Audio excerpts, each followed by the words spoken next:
amazing people. Selamat datang di Amazing Podcast bersama saya Billy. Jadi ini segmen Financial Management and Insurance di episode pertama gitu ya.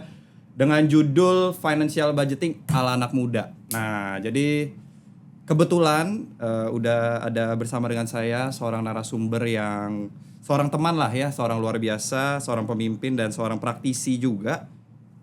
Ko Kenvin. Apa kabar, Bro? Baik Bill. Nah, mungkin banyak dari beberapa teman-teman kan belum mengenal ya. Karena yang gue tahu juga lu kan dulu sempat kerja di PwC, terus sempat kerja di Sinarmas, baru di insurance ya. Mungkin emang dari kecil tuh demen duit gitu atau gimana? Kayak demen duit ya. Jadi cerita dari mana lu nih? Nah, lu awalnya pertama bisa masuk PwC itu karena lu kuliahnya memang finance. Gue kuliah itu gue ambil background accounting and banking finance. Kalau tanya kenapa, gue juga awalnya kuliah gue nggak tahu gue mau pilih apa. Cuman gue pergi bareng-bareng sama temen gue nih dari Jakarta, kita kuliah ke Malaysia gitu kan. Pas pilihan penjurusan nih, gue tahu gue harus ambil bisnis sama, kalau nggak economics lah ya apapun itu.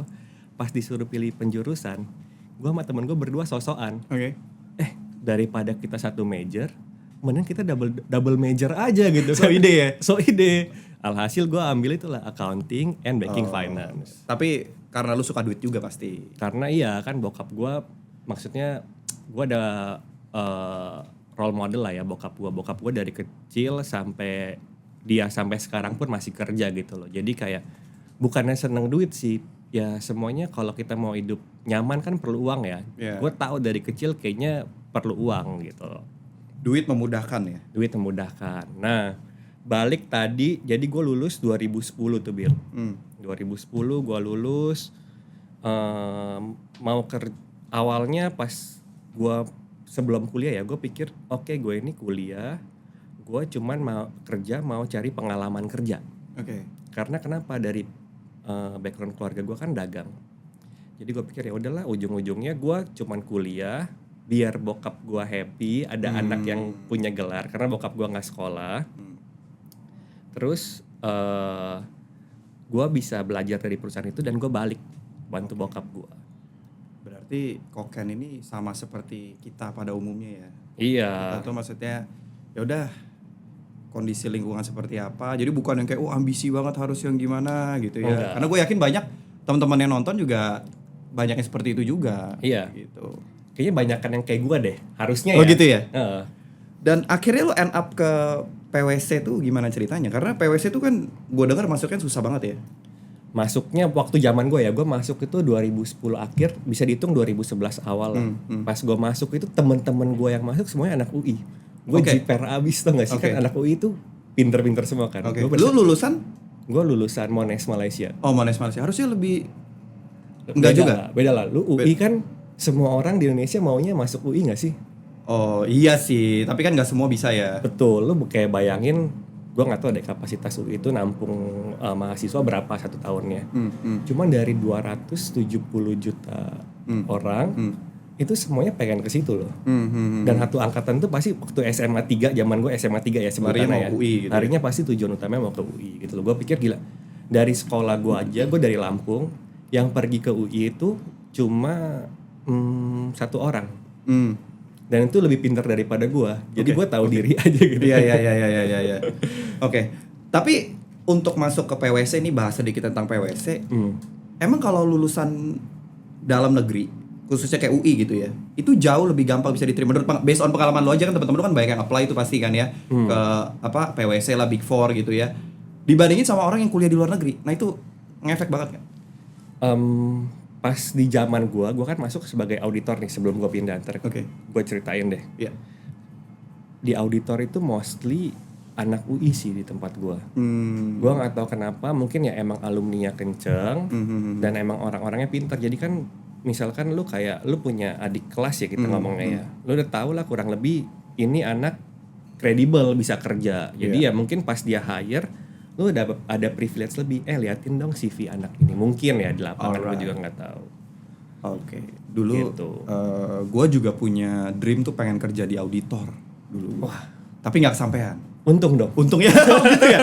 Nah, coba tanya gue gini, kenapa? Karena beberapa teman-teman gue atau senior gue dulu bilang kalau kerja di auditor tuh katanya ya, ini tanpa mendiskreditkan pekerjaan, setahun tuh biasanya pasti tipes karena capek gitu. Itu real tuh. Tipes ya mungkin aja kejadian. Soalnya gini. Maksudnya masuk rumah sakit karena kecapean hektik tuh dalam setahun kerja tuh pasti begitu ya? Nggak pasti, nggak separah itu, Nggak sekejam itu kok dunia auditor. Cuma emang lumayan capek dalam artian gini, kayak gini nih. Setiap kalau auditor ya, lu punya teman auditor dari Januari sampai Maret April, lu pasti susah ketemuin. Lu ajak ketemu dia kenapa? Karena ya itu waktu-waktunya sibuk. Sibuknya itu kayak kerja waktu gua pertama kali kerja itu ya. Kerja sehari itu 12 jam itu normal. Oke. Harusnya kan itu 8 jam ya? Iya. 12 jam itu normal. Oke. Dan ada beberapa masanya gue inget banget 3-4 tahun pertama gue gak pernah tahun baruan. Oke. Karena harus stock take gitu kan. Terus 17 Agustus nih, hari kemerdekaan. Gue gak pernah merdeka, tau gak sih? Karena lu full kerja ya? Gue kerja. Sampai malam, sampai subuh gitu ya? Itu kalau 17 Agustus inget gue kayak sampai sore aja sih. Wow, oke. Jadi gue gak merdeka 4 tahun pertama gue kerja. Jadi lu bertahan 4 tahun? 4 tahun jadi auditor, habis itu gue pindah ke advisory. Advisory Di PwC juga masih. Oh. Nah, Berapa lama di situ? di advisory kayaknya gue 2 atau 3 tahun deh. 2 lah kurang lebih, 2-3 tahun. Oh, berarti seputar finance, keuangan lu udah hatam lah ya? Iya. Dan Lumayan lah ya. Akhirnya lu pindah lagi atau? Akhirnya gue pindah lagi waktu itu ke grupnya Sinarmas. Oh, mungkin karena lu mau nyari lebih nggak hektik seperti Big Four ya? Iya. Big Four sih lumayan hektik, cuman untuk belajar itu menurut gue bagus banget deh. Pengalamannya dapat banyak. Dapat banyak. Soalnya senior gue dulu juga lulusan sana, maksudnya graduate dari Big Four gitu ya. Dia bilang kalau misalnya kita bisa masuk di sana, bertahan 2-3 tahun aja gitu ya, itu kita pindah company biasa tuh level kita biasanya udah pasti tinggi tuh. Yang gue lihat begitu ya, lebih banyak opportunity-nya kalau pindah itu bisa langsung kayak level asmen atau manager gitu loh, dibandingin orang yang berkarir mulai dari awal di perusahaan itu. Jadi misalnya dari accounting staff gitu, kalau kayak mau naik biasanya mereka lebih suka pro hire dari consulting. Tapi ini menarik. Terus lu kan secara pekerjaan nih, kalau gue boleh bilang bergengsi lo. Iya, Bergengsi ya kan. Wah, lu kerja di mana bro gitu ya, kalau kita anak-anak muda ngumpul ya kan. PwC, Big Four gitu. Nah, terus lu end up di industri asuransi gitu ya. iya. Itu pasti ada ceritanya dong. Ada. Awalnya lu kenapa milih industri ini gitu? Dari sekian banyak brand, kenapa lu milih brand Prudential? Jadi awalnya ya bukan gue yang mau sih, jujur nih ya, bukan gue yang mau. Cuma waktu itu gue join itu 2014 akhir kalau nggak salah. Baru jalan 2015 awal. Kenapa? Karena waktu itu bini gue yang dulu pacar gue, dia mau coba bisnis insurance. Kenapa? Karena dia ngelihat tantenya ada yang hidupnya enak dari bisnis insurance. Kalau dari point of view gue juga ada keluarga yang agent insurance. Gue ngeliat kehidupannya enak nggak? Ya enak menurut gue, lumayan. Cuma waktu itu belum sampai tahap yang gue mau. Kayaknya gue mau deh kehidupan kayak begitu. Gitu. Nah, namanya pacaran nih ya. Calon pasangan lu ada opportunity, lu bantuin nggak? Support dong. Ya awalnya gue support tuh 2015. Lama-lama dia jadi kan kalau kita kan di insurance, lu ada promotion juga. Selama ngikutin ya. Iya, selama ngikutin promotion, income-nya makin lumayan gitu kan. Iya. Gue ngeliat dia, kok income-nya lumayan ya, dan waktu kerjanya enak banget ya. Jadi di suatu saat itu di mana dia udah full time jalanin insurance, gue masih kantoran, dia suka nelfonin gue Bil pagi-pagi. Pagi-paginya tuh jam kantor gue, sekitar jam 9 dia bilang. Ngapain? yang telepon aja pacaran jam 9 pagi. Gue kayak Oh.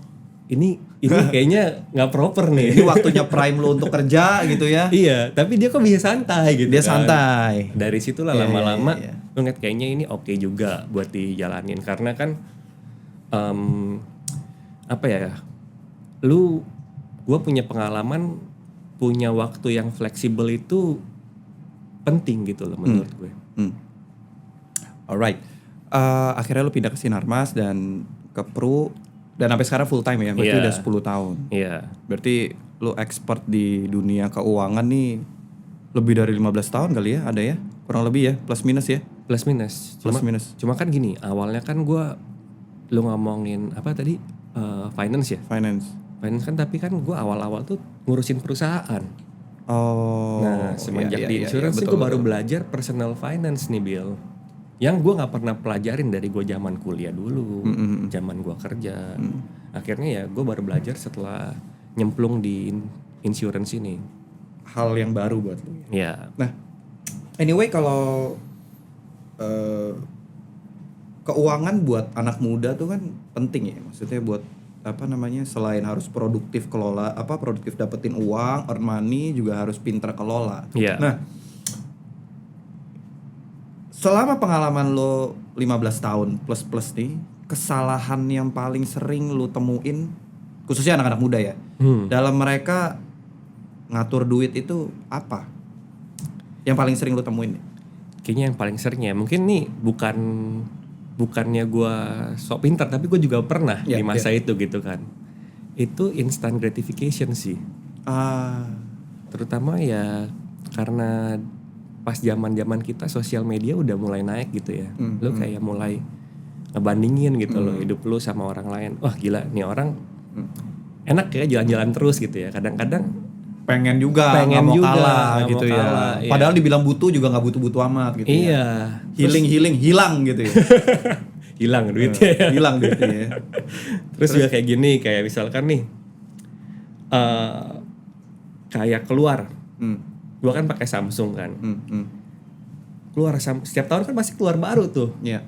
Kadang-kadang lu waktu muda kayak berasa ada gengsinya aja gak sih lu kalau Pengen punya yang terupdate yang paling gitu ya. baru gitu kan. Iya, iya, Cuman iya, secara fungsi kalau menurut gue ya itu ya kenaikannya kadang-kadang nggak signifikan beda seri gitu loh, beda tahun. Nggak worth it juga lah ya. Iya. Kalau nggak perlu banget gitu ya. Cuman Iya. gue setuju sama lo. Memang banyak apa ya, teman-teman di kalangan gue gitu ya, anak-anak muda itu juga ya begitu gitu.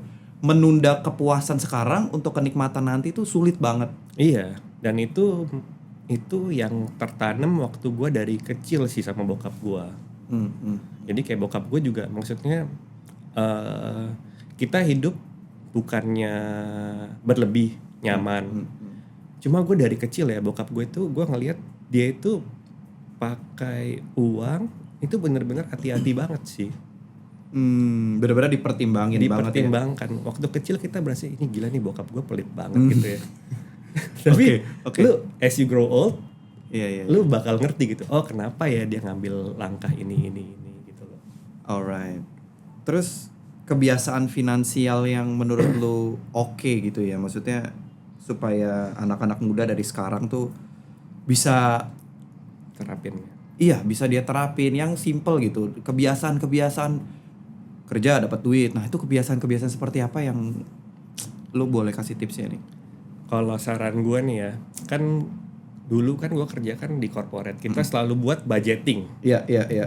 Sebelum tutup tahun, tahun depan kita budget. Setahun ke depan kita mau spending apa sih, kita mau invest apa sih gitu kan. Kenapa itu kita nggak terapin di kehidupan kita personal? Jadi kalau gue nih sekarang gue sama istri gitu ya, kita berdua nggak akhir tahun sih, setiap awal tahun itu kita kurang lebih kita udah budgetin gitu loh. Oke, kita bakal dapet income sekian. Gue bakal spending buat apa sekian. Karena kadang-kadang gini,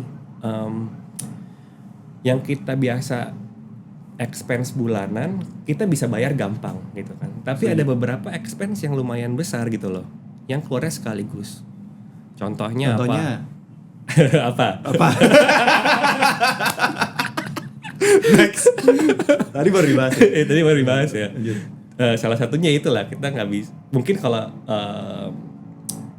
yang paling umum gitu ya, bayar PBB rumah. Iya. Itu betul tuh. Lumayan berasa kan? Lumayan. Kalau lu nggak budgetin tiba-tiba harus keluar sekian juta kan kaget. Perpanjang STNK.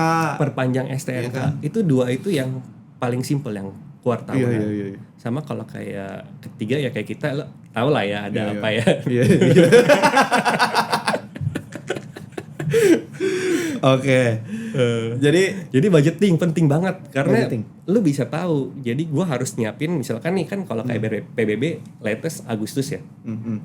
Kalau mobil beda-beda kan gitu kan. Jadi kalau by Agustus ya udah lu harus tahu. Gue dari Januari sampai Juli gue harus nyisihin lebih banyak nih buat biaya di Agustus ini. Cuman gini kok, isunya adalah kalau budgeting biasanya anak-anak muda tuh ngerasa kayak jadi nggak leluasa, jadi terpressure. Jadi gimana nih supaya mereka tetap konsisten punya habit nabung, budgeting ada pos-posnya, tapi mereka tuh nggak ngerasa tersiksa karena tuh pengeluaran yang tadi kita bicara tuh banyak gitu ya dan tak terduga gitu. Terduga ya bener ya. Iya kan?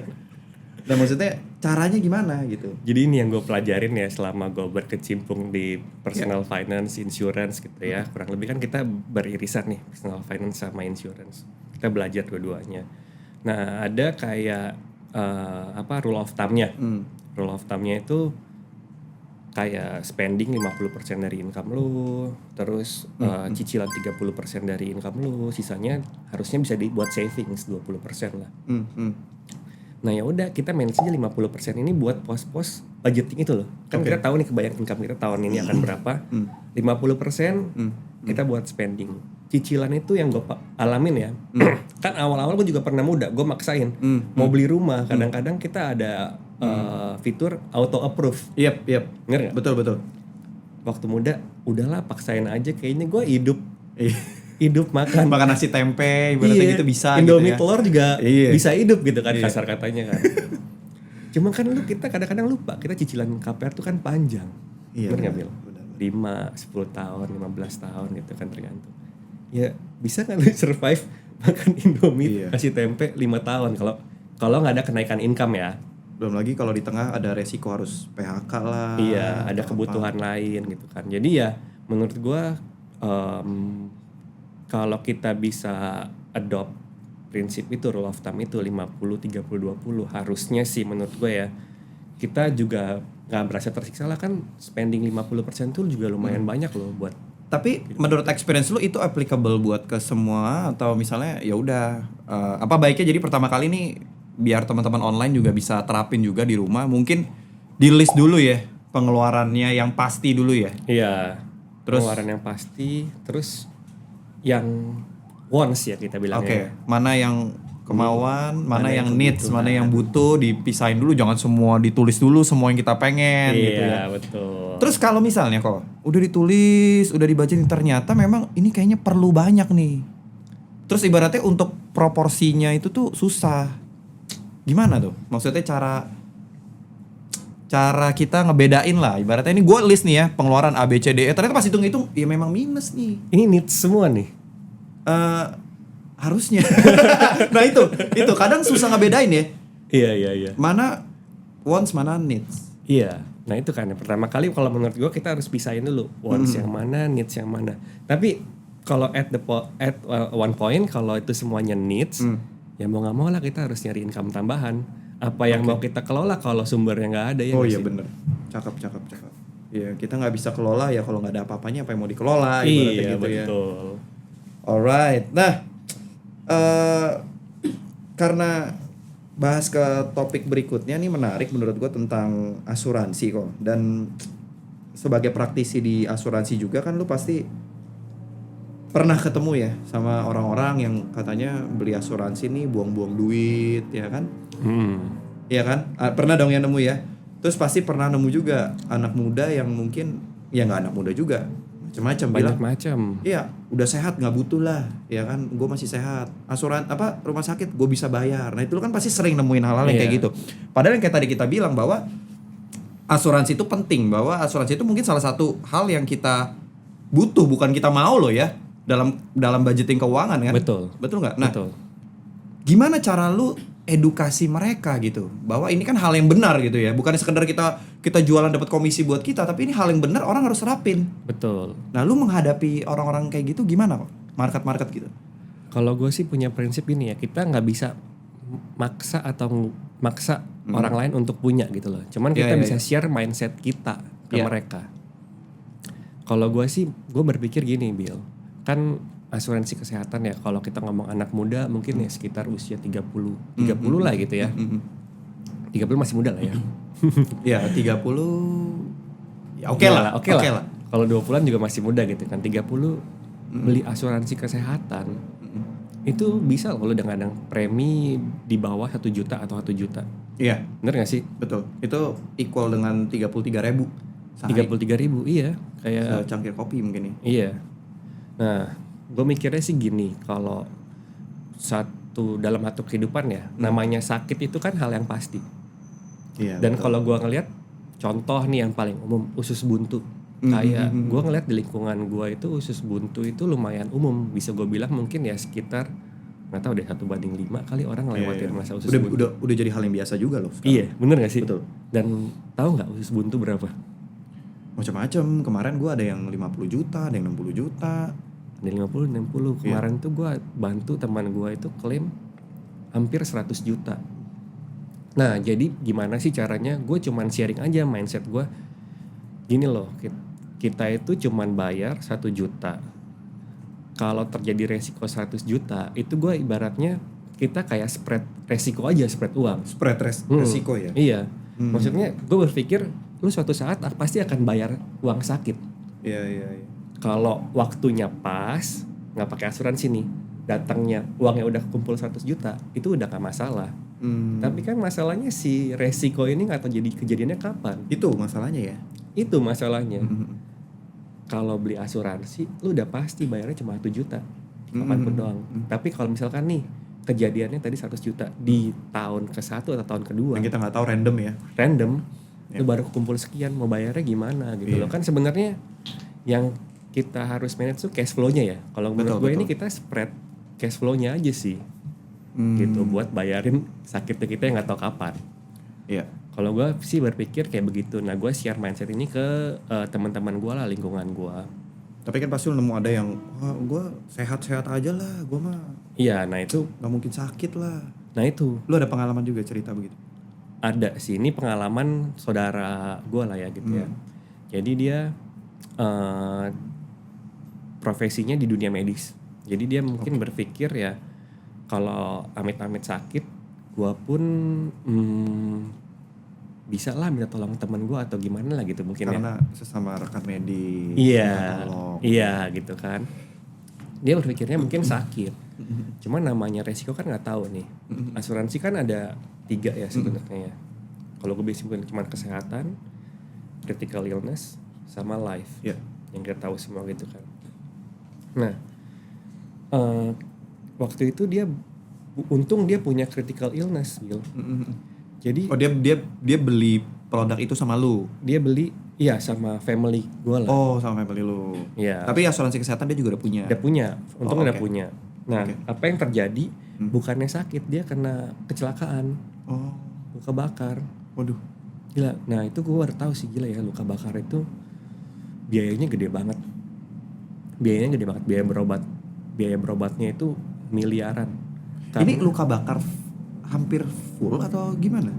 Hampir full, dia namanya risiko nggak ada tahu kan. Jadi dia itu kalau nggak salah kena kompor meledak atau gimana gitu. Lebih dari 60%. Waduh. Jadi bisa bayangin dari dada ke bawah itu luka bakar. Nah, jadi palingan gue biasa share cerita itu sih. Jadi kita nggak tahu nih, kita expect sakit, ternyata resiko lain yang datang. Untungnya dia punya gitu loh. Itu jatuhnya kayak kecelakaan ya, urgent, jebem gitu. Iya. Ya. Ada yang tahu ya. Betul. Nah, dia punya critical illness kan. Nah, ini gue bilang kadang-kadang orang berasa nggak butuh kan. Dia itu sampai nggak bisa kerja untuk recovery 1 tahun loh. Setahun Tapi bisa kerja. Lewat setahun ini gimana? Kondisinya membaik, puji Tuhan membaik. Recover bisa dibilang 100% bisa aktivitas normal. Oke.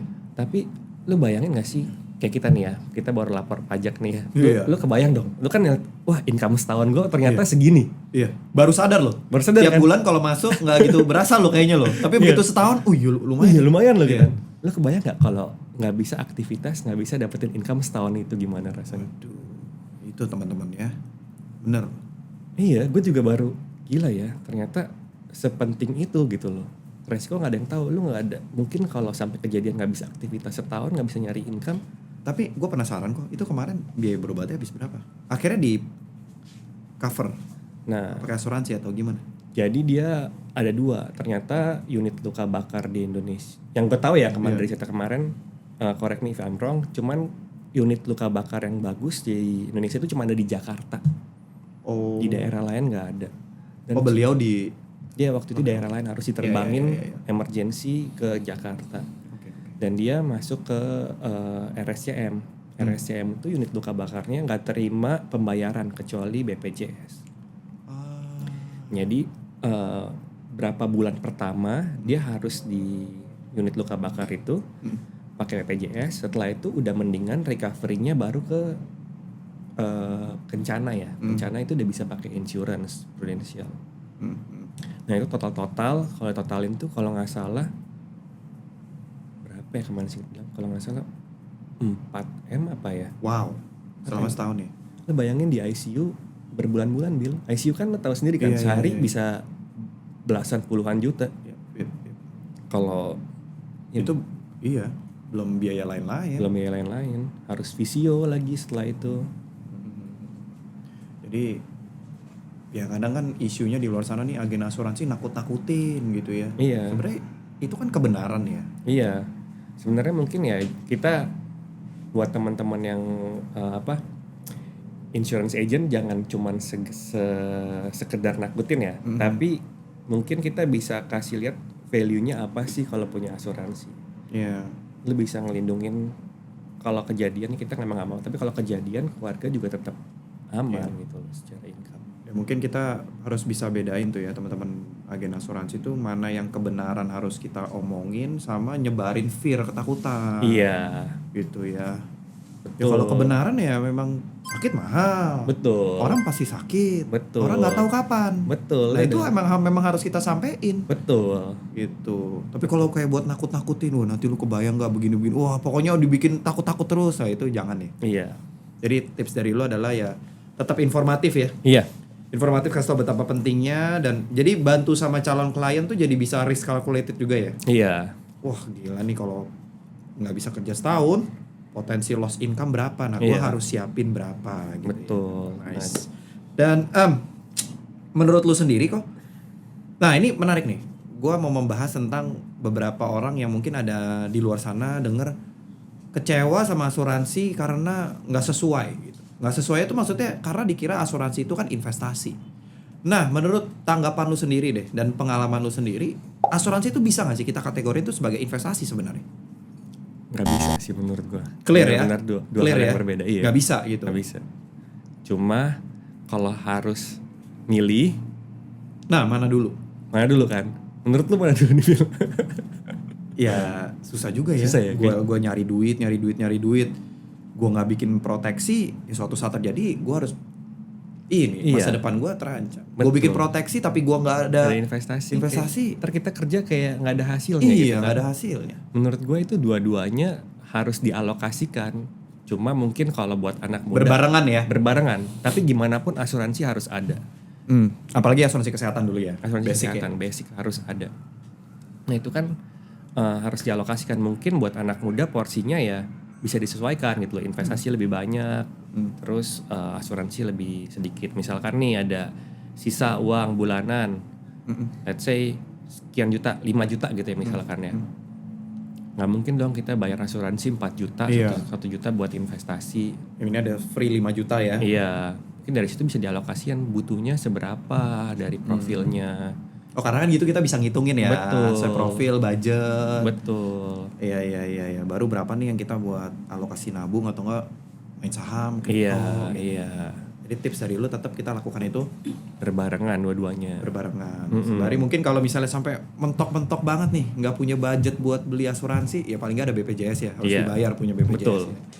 Oke, ngomongin tadi investasi, ini menarik ya. Apa sih investasi yang menurut lu paling cocok buat anak muda atau apa ya, buat orang-orang yang baru mulai melek finansial nih? Mereka mulai first stepnya harus gimana? Karena kan ibaratnya banyak orang yang untuk belajar investasi tuh takes time lagi gitu ya. Nggak semua orang mau belajar itu. Jadi kita make it yang very simple dan sederhana aja gitu. Tipsnya ada nggak? Kalau benar-benar orang yang gak punya waktu gitu ya untuk research lagi gitu loh, investasi apa, mendingan yang aman sih menurut gua kan. Kalau per sekarang mungkin ya masih reksadana gitu kan, gampang, straightforward gitu loh investasinya. Cuma Pakai kalau aplikasi kan ada ya. iya udah gampang banget gitu kan. Emang mungkin returnnya nggak sewah investasi yang lain gitu loh. Kan tapi zaman sekarang udah banyak banget nih Bill alternatifnya. Dari apa ya, saham, reksadana, obligasi, Iya. kripto. Tinggal disesuaikan return sama resikonya aja sama kita ya. Iya, yang penting kita harus punya waktu, kita pelajarin gitu loh. Kita tahu kita masuk ke investasi yang kayak gimana, apakah kita bisa siap menerima resikonya atau enggak. Gitu. Ya, jadi ya simpelnya ya aplikasi kan sekarang udah banyak ya. Boleh sebut merek gak sih? Ya kan ada aplikasi ABCD, misalnya aplikasi gitu ya, nanti ditanya. Nah di situ kan ada tuh reksadana mana yang resikonya rendah segala macam gitu ya. Bisa ngeliat historinya juga kan, Iya, dia perform gimana. Dia perform. dibandingin. Lihat historinya tuh penting teman-teman ya. Jadi kita lihat reksadana atau tabungannya, deposito jenis apa, dan kita lihat historinya. Iya. Gitu ya. Tapi harus mulai. Harus mulai gitu. Iya. Nah, tadi kan kita bicara tentang asuransi nih. Mungkin ini terakhir aja buat teman-teman di online kita ya, ya. Karena kesimpulannya kan gue kalau boleh bilang tadi, kalau kita nggak bisa menghasilkan, ibaratnya earn, apa juga yang mau di manage gitu ya. Betul.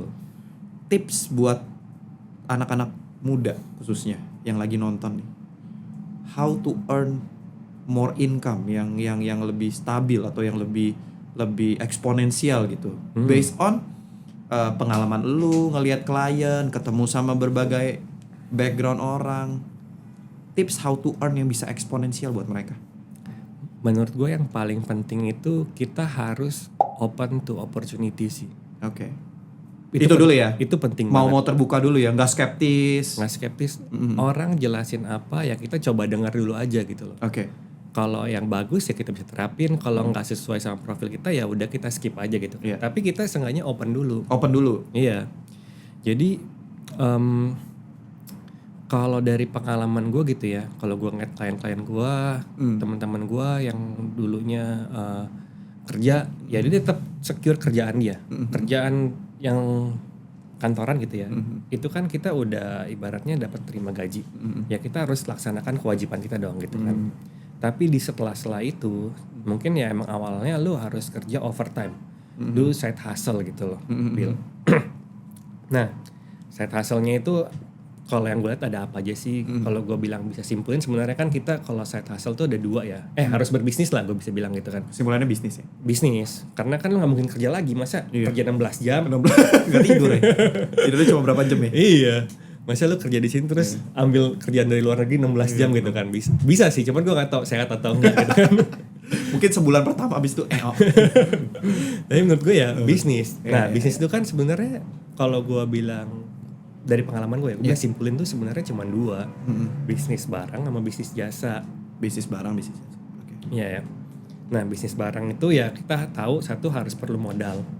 Nah, buat teman-teman yang mau bisnis barang, siap nggak modalnya? Nah, itu modal juga tergantung ya, skala bisnis kita mau sampai kemana ya. Betul. Of course lu kalau mau income yang lebih, modalnya harus lebih. Ya. Dan resikonya juga lebih tinggi. Dan resikonya harus lebih, karena kan kalau gue ngeliat nih kayak parents gue kan dagang kan. Jadi ya zaman sekarang itu kalau dagang gitu ya, kebanyakan harus ngutangin orang. Kalau nggak muter bisnisnya gitu loh. Nah ini waktu kita ngutangin orang, let's say nih ya, misalkan nih, ini yang di mindset gue sih ya teman-teman ya. Jadi di mindset gue, misalkan nih lu ada modal 100, lu lu pasti mau untung dong, jualnya 110. Bener ya? Ya. Artinya lu untungnya 10. Lu utangin orang. Jalan sekali, 2 kali, 3 kali, lu untung nih dapat 33 kali kan. Yeah. Tapi pas keempat kali, lu misalkan nih uangnya dibawa kabur, dia nggak bayar. Oh, ruginya. Artinya iya, lu cuma untung 30 tapi lu hilang 100. Iya. Gitu loh. Ujung-ujungnya boncos. Ujung-ujungnya boncos. Nah, itu sense bisnis yang mungkin harus kita pelajarin juga gitu loh, dan harus kenal orang gitu kan. Yang kita utangin kayak gimana gitu loh. Nah, saking parnonya kalau bokap gua sekarang itu berbisnis, dia kalau gua bisa terima cash, gua terima cash. Bayar di awal ya. Bayar di awal. Tapi of course ya untungnya lebih kecil biasanya. Gitu. Itu pertama. Barang. Perlu modal dan harus tahu resikonya. Nah, yang kedua jasa. Bisnis jasa ya. Bisnis jasa sih menurut gua lebih nggak ada resiko uang ya. Iya. Karena kan kita tukerin waktu kita untuk dapat uang gitu loh. Dan kalau bisa ya cari di mana yang kita spend waktu sesedikit mungkin untuk hasilnya sebanyak-banyaknya. Gitu. Dan work smart juga ya. Iya. Ya jadi sebenarnya kesimpulannya sesuaikan dengan profil kita juga. Profil kita. Kita berani take risk nggak? Iya. Kita siap nggak modalnya? Iya. Segala macam gitu ya. Jadi kerjaan manapun boleh. Intinya yang halal. Bener. Dan ya harus berani kerja keras untuk anak muda ya. Ibaratnya kayak gitu ya. Iya. Oke. Jadi belajar banyak hari ini teman-teman. Dan gue kasih kesimpulan simpel aja. Jadi memang dalam financial budgeting itu memang pertama pastiin uang keluarnya harus Lebih sedikit daripada uang yang kita masuk. Iya, uang masuknya harus lebih banyak daripada uang keluar. Itu pertama dulu. Dan yang kedua, pastikan teman-teman lakukan budgeting sesuai dengan profil tadi ya. Misalnya tadi rule of thumb-nya 50, 30, 20. Ya kan 50 fixed expense, 30 misalnya kebutuhan cicilan ya. 20 buat saving gitu. Nah, ini juga masih bisa kita modifikasi lah ya sesuai dengan kebutuhan ya. Dan yang selanjutnya kita perlu bedain mana kebutuhan, mana kemauan gitu ya. Jangan dibolak-balik karena semuanya bisa jadi kemauan gitu. Betul. Ya. Oke, dan terima kasih banyak Koken. Kita belajar banyak banget dan gue yakin teman-teman online belajar banyak juga. Terima kasih sekali lagi atas waktunya. Dan buat teman-teman yang terberkati, boleh like video ini, komen, dan jangan lupa subscribe. Oke, kita ketemu lagi di episode berikutnya. Bye-bye!